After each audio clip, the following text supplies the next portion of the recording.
உங்கள் வீட்டுடைய EB bill ரொம்ப அதிகம் வருது அப்படின்னா கண்டிப்பாக இந்த வீடியோ உங்களுக்காக தான். இன்றைக்கி நம்ம சென்னை வடபழனி வந்திருக்கோம். இந்த கஸ்டமர் வீட்டில் எலக்ட்ரிசிட்டி பில் உங்களுக்கு ரொம்ப அதிகமாக வருதா நம்மளை கூப்பிட்டுருந்தாங்க. டோட்டலாக அந்த வீட்டில் 4 சிங்கிள் ஃபேஸ் சர்வீஸும் 2 3 ஃபேஸ் சர்வீஸும் வந்து வாங்கியிருக்காங்க. ஃபஸ்ட் நம்ம வீட்டில் உள்ள எல்லா லோடுமே நம்ம ஆன் பண்ணிவிட்டு மீட்டரில் ஃபேஸ் ஆம்ஸும் நியூட்ரல் ஆம்ஸும் சேமாக இருக்கான்னு சொல்லிட்டு செக் பண்ணணும். இல்லை ஃபேஸ் ஆம்ஸ் நமக்கு 7.8 ஆம்ஸும் நியூட்ரல் ஆம்ஸ் நமக்கு 0.9 ஆம்ஸும் நமக்கு காமிச்சிட்ருக்கு. ஸோ ஃபேஸ் ஆம்ஸுக்கும் நியூட்ரல் ஆம்ஸுக்கும் கிட்டத்தட்ட 7 ஆம்ஸ் நமக்கு டிஃப்ரெண்ட் இருக்குது. இது மாதிரி டிஃப்ரெண்ட் இருந்தாலே கண்டிப்பாக வயரிங்கில் மேஜராக இஷ்யூ இருக்குன்னு அர்த்தம். நெக்ஸ்ட் நம்ம இந்த மீட்டரில் செக் பண்ணலாம். இந்த மீட்டரில் ஃபேஸ் ஆம்ஸ் நமக்கு 1.3 ஆம்ஸும் நியூட்ரல் ஆம்ஸ் நமக்கு 6.9 ஆம்ஸும் நமக்கு காமிச்சிட்ருக்கு.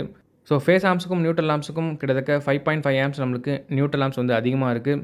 இந்த நியூட்ரல் ஆம்ஸ் அதிகமாக இருக்கிறதுனால என்ன பிரச்சனை அப்படின்னு பார்த்தீங்கன்னா, அந்த வீட்டில் யாருமே எதுவுமே யூஸ் பண்ணலை அப்படின்னாலும், ஸோ 2 மாதம் நம்ம வீட்டில் இல்லை அப்படின்னாலும் அந்த மீட்டர் நம்மளுக்கு ரன் ஆகும். உதாரணத்துக்கு ஒரு மீட்டர்லேருந்து ஃபேஸையும் ஒரு மீட்டர்லேருந்து நியூட்ரலையும் எடுத்து நம்ம எந்த லோடு யூஸ் பண்ணாலும் 2 மீட்டருமே பேரலாக வந்து ரன் ஆகிட்டே தான் இருக்கும். கண்டிப்பாக இந்த வீடியோவை நிறைய பேருக்கு ஷேர் பண்ணுங்கள். நிறைய பேருக்கு இந்த விஷயம் தெரியாமல் ரொம்ப வருஷமாக பில் வந்து ரொம்ப அதிகமாக பே பண்ணிட்டு இருப்பாங்க. ஸோ தெரியாதவங்க தெரிஞ்சுக்கிட்டோம். நன்றி, வணக்கம்.